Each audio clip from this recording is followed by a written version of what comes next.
Back in this country now, school kids being punished for wearing patriotic clothing to class. Few cases now. In Oregon, a middle school student suspended for wearing a T-shirt in honor of his older brother, an Iraq War veteran. School officials telling him it violated the dress code.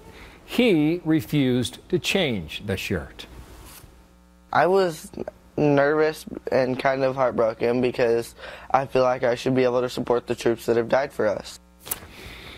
That was in one case. Here's another. Texas twin girls were barred from wearing jackets with an Air Force patch on the back in honor of their father, a disabled veteran. Leslie Marshall, syndicated radio talk show host and a blogger for the Huffington Post, also a Fox News contributor, and David Webb, host of the David Webb Show and SiriusXM's Patriot Channel, columnist for The Hill and Fox News contributor. Good day to both of you. Good morning, Bill. What's going on out here? I mean, David, what is this? Is this coincidence or more than that? It's more than coincidence, Bill, and let me say this, that both the Dexter McCarthy Middle School principal, John George, and Aubrey, Texas principal, Karen Wright, should be ashamed of themselves. And I'm naming them because they deserve to be shamed publicly.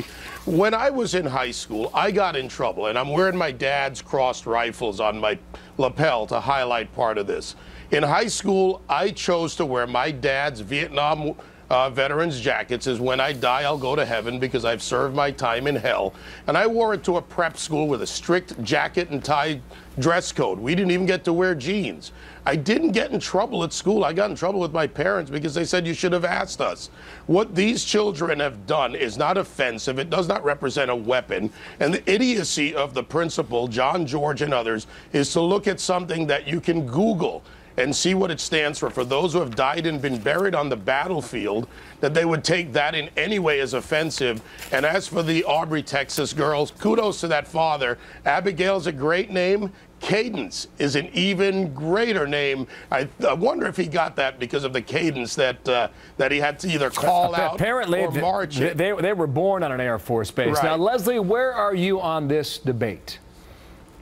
Well, first of all, no question that we should honor our men and women in the military.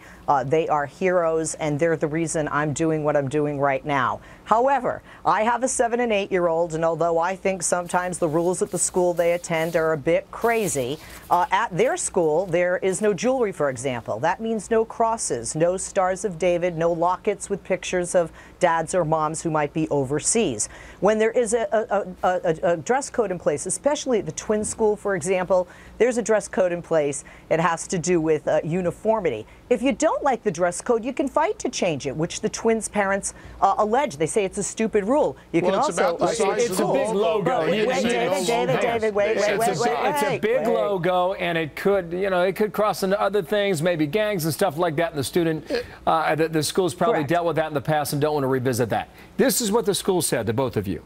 Aubrey ISD has a student dress code to follow, just as our military personnel are expected to wear uniforms. The dress code, which has been in place for over a decade, instills pride, discipline, and levels the playing field for students to allow them to focus on learning. End quote from the superintendent. David, this is the argument from Leslie and others.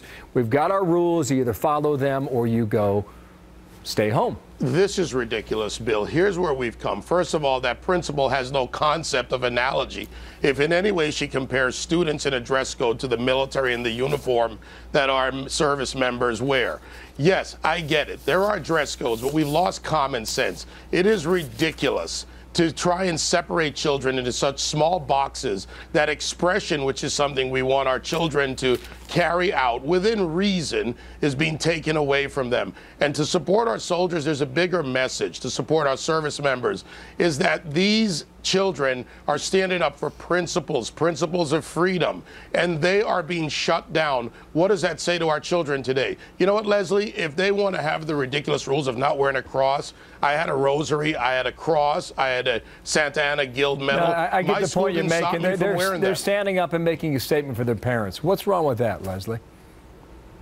I don't think making a statement is wrong, but I think, do we teach our children break rules, or do we teach our children fight to change rules? And I, as a parent, would rather do the latter. And I do agree with your point, Bill. Here in California and other places, especially some of the inner cities in the United States, there are kids that have been killed over what they wear, certain kinds of sneakers. There have been kids that, and still are, that are bullied over what they David, if I could finish, there are kids that are bullied over what they do or they don't wear. I don't feel that the classroom and our educational facility should be about what our children are wearing, especially living in Los Angeles. All right. Well, I then feel don't it should be accept about the what we're false teaching. argument Both of you that have you got to can't run. wear something because that's the false argument. I got it. David, thanks to you. Leslie, thanks to you. I see Leslie went back to the West Coast so she could get away from you, David. Yes.